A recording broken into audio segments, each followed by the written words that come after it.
Salut les bricolos, encore une petite vidéo à l'arrache. Alors, toujours à la recherche d'amélioration. Donc cette fois-ci, on se réattaque au vilebrequin. Donc je vais essayer de faire une petite démo rapide. Ça a déjà été vu hein, un peu différemment, mais sur d'autres chaînes, pour voir l'équilibrage des vilebrequins, sur Peugeot 103. Donc ça c'est un vilebrequin origine, masse creuse, décalée même. Mais apparemment c'est comme ça, hein. Alors celui-ci, SPX. Avec du matériel haute performance, hein. Alors, qu'est-ce qu'on voit? Hop, voilà. Le balourd fait bien son travail. Il est bien, il contrebalance bien le poids de la bielle et il est supérieur à la bielle, donc il prend aussi en compte une partie du poids du piston. Voilà, donc je pense que c'est clair. Voilà, donc ça c'est SPX Origine, un vieux vilebrequin. Ensuite on a Type Origine, mais refabrication. Donc pareil, masse creuse. Et là, attention, c'est le drame. Équilibrage 0. En fait, ça va être équilibré tout juste avec le poids de la bielle. Voilà. Vous pouvez en faire autant de tests qu'on veut. La bielle, elle reste à la position où on la laisse. Équilibrage, pas terrible. Ensuite, Doppler, Doppler ER1, masse pleine. Voilà.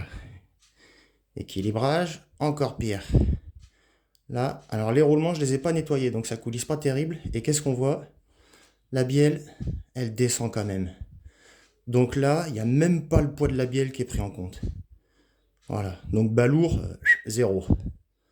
Donc les vibrations, il y en a, c'est normal, hein, faut pas chercher pourquoi. Voilà, donc je sais pas si on voit très bien, mais la bielle redescend. Voilà, voilà, voilà. Et donc moi j'ai pris un Doppler Endurance, même chose, équilibrage comme le R1, 0. Pourtant on dit que sur la définition de la pièce que la bielle est plus légère, enfin en fait je crois qu'il n'y a aucune différence. J'ai pesé d'ailleurs vilebrequin ER1 et Doppler Endurance avec deux roulements identiques. La différence de poids, je crois, même pas 10 grammes. Donc bielle allégée, j'y crois pas trop. La couleur change, mais c'est tout. Le traitement doit être différent. Et alors mon test à moi, ça c'est un vieux vilebrequin que j'ai massacré. ER1. Voilà. Équilibrage maison à la disqueuse, à la MacGyver. Donc j'ai taillé côté bielle pour diminuer le poids. Alors là, c'était un test, hein. J'ai enlevé beaucoup de matière. C'était pour voir combien de matière il fallait enlever, pour voir ce que ça représentait en poids. Sachant qu'un vilebrequin comme ça, avec les deux roulements, ça pèse déjà assez lourd, hein. 1132 grammes, à peu près. Non, ça c'était l'endurance. Donc celui-ci c'est 1120 ou je sais plus, 10 grammes de plus ou 10 grammes de moins, je sais plus. Enfin, plus d'un kilo largement. Donc quelques grammes, ça fait pas grand-chose. Et bien là, j'ai enlevé 20 grammes ici, 20 grammes ici, pareil de l'autre côté. 4 fois 20 grammes, 80 grammes. Pourquoi? Parce que, en fait, voici un piston Doppler. Alors, nouvelle génération, c'est-à-dire c'est le 9, piston 9 qui était dans mon cylindre piston, là, que j'ai acheté il y a un an ou deux, je sais plus. Et en fait, ce piston complet, avec le segment, l'axe qui était avec tout, vraiment tout, et la cage, presque 86 grammes. En fait, j'y croyais pas. J'avais pesé un ancien piston Doppler, donc du coup que j'ai remonté dans mon cylindre. Là dans mon cylindre, j'ai remis le vieux piston, qui lui fait 79 grammes. Donc en fait, il fait 6,8 grammes de moins avec la cage à aiguille. En fait, il y a 5,5 grammes de différence entre les deux pistons Doppler. Le vieux piston, en fait, a une paroi qui est moins épaisse tout le tour. Tout le tour, la paroi est beaucoup moins épaisse. Du coup, ça fait 5,5 grammes de moins. Après, l'aspect extérieur est identique, hein. Les codes sont identiques. C'est juste l'intérieur. Les pistons nouvelle génération sont quand même plus lourds. Et par contre, il y a, donc voilà, déjà j'ai gagné ça, 5,5 grammes. Et aussi la cage à aiguille, j'avais une cage à aiguille qui était plus large, j'ai gagné 1,3 g rien qu'en changeant de cage à aiguille. Donc en fait j'ai gagné presque 7 grammes sans donner un coup de meule dans le piston. Donc c'est déjà pas mal. Et alors je continue là-dessus. Là on voit deux axes de piston pour diamètre 50. Enfin diamètre 50, pour 50 cc pardon, diamètre 40. Eh bien on voit clairement qu'il y a des axes qui sont plus épais que d'autres. Et ça c'est pareil, ça fait encore quelques grammes de différence, je sais plus. Mais il y a quelques grammes qui se baladent encore. Donc si jamais on cumule un piston lourd, un axe lourd et une cage à aiguille qui est un peu plus lourde, et bien à la fin ça fait beaucoup. Ça fait vraiment beaucoup. Donc c'est pas négligeable. Et donc comme le poids du piston se baladait autour des 80 grammes, et bien je me suis dit je vais essayer avec 80 grammes pour voir ce que ça donne. Alors là c'était donc vraiment juste un test sur celui-là. Et bien en fait j'ai fait pareil sur mon vélo endurance que j'ai remonté dans le moteur, sauf que j'ai enlevé beaucoup moins. J'ai voulu y aller progressivement, donc j'ai fait un test. Et sur mon vélo endurance, j'ai enlevé moins de matière. Au lieu d'enlever 4 fois 20 grammes, j'ai enlevé 4 fois 11. Donc 44 grammes. Et du coup, les masses soi-disant d'équilibrage, là, qui sont en fait de l'aluminium, je pense, parce que ça a l'air beaucoup plus tendre pour alléger de ce côté-là, mais ça change pas grand-chose. Eh bien, les masses qui sont sur mon vélo que j'ai remonté dans le moteur ne sont pas apparentes. J'ai laissé de la matière autour pour essayer de garder un minimum de rigidité, quoi.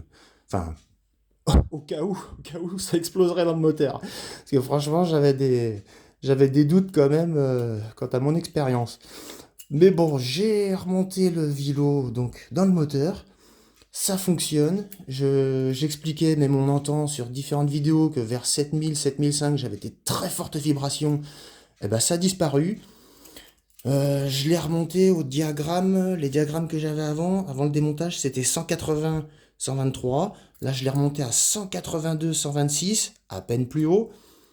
Avant le démontage, il prenait 12 000, 12 050 tours. Là, je lui ai mis 12 150, 12 200, je sais plus. Enfin, un tout petit peu plus. Pour l'instant, ça bronche pas. Il m'a pas éclaté à la gueule. Donc, apparemment, alors ça peut paraître bizarre, hein, ça fait peur de faire un truc comme ça sur un vélo. Eh bien, apparemment, ça marche. Alors, évidemment, quelqu'un qui a une machine, hein, une fraiseuse, ou ferait ça mieux. Peut-être qu'on pourrait usiner l'intérieur des masses, ou, enfin, je sais pas, faire ça propre, quoi. Moi, j'ai pris des mesures. Là, celui-ci, c'est à l'arrache. Mais sur l'autre que j'ai remonté dans le moteur, j'ai pris des mesures le plus précises possible. J'ai vraiment enlevé le poids idem aux quatre coins, hein, au demi-gramme près. Vraiment, j'ai fait ça le plus précisément possible. Mais bon, peut-être que ça engendre quand même des nouvelles vibrations. Dans les tests que j'ai faits, le moteur vibre toujours, bien sûr, mais moins. Mon pot a l'air de beaucoup moins souffrir. Et pour l'instant, ça fonctionne pas mal. C'est quand même carrément mieux, avec seulement 44 grammes de moins.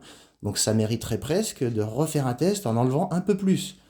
Mais bon, si ça fonctionne comme ça, je vais laisser comme ça. Et donc voilà, donc j'ai remonté un piston plus léger, avec un axe léger, une cage légère. J'ai modifié mon vilebrequin, et pour l'instant ça fonctionne.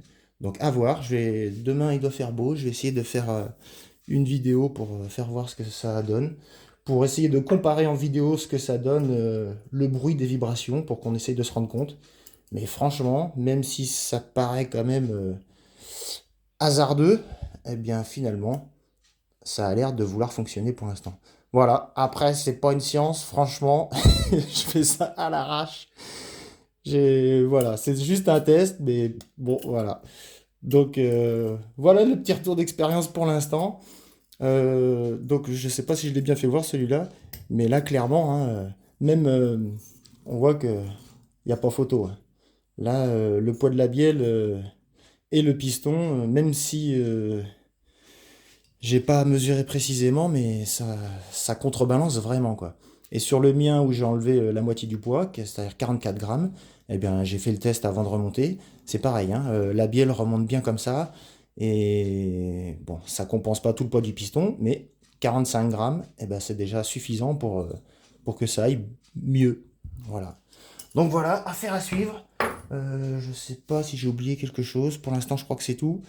Voilà, prochaine petite vidéo, sûrement embarquée pour voir, enfin pour entendre plutôt les vibrations et voilà, pour essayer de vous faire constater qu'il y a du mieux.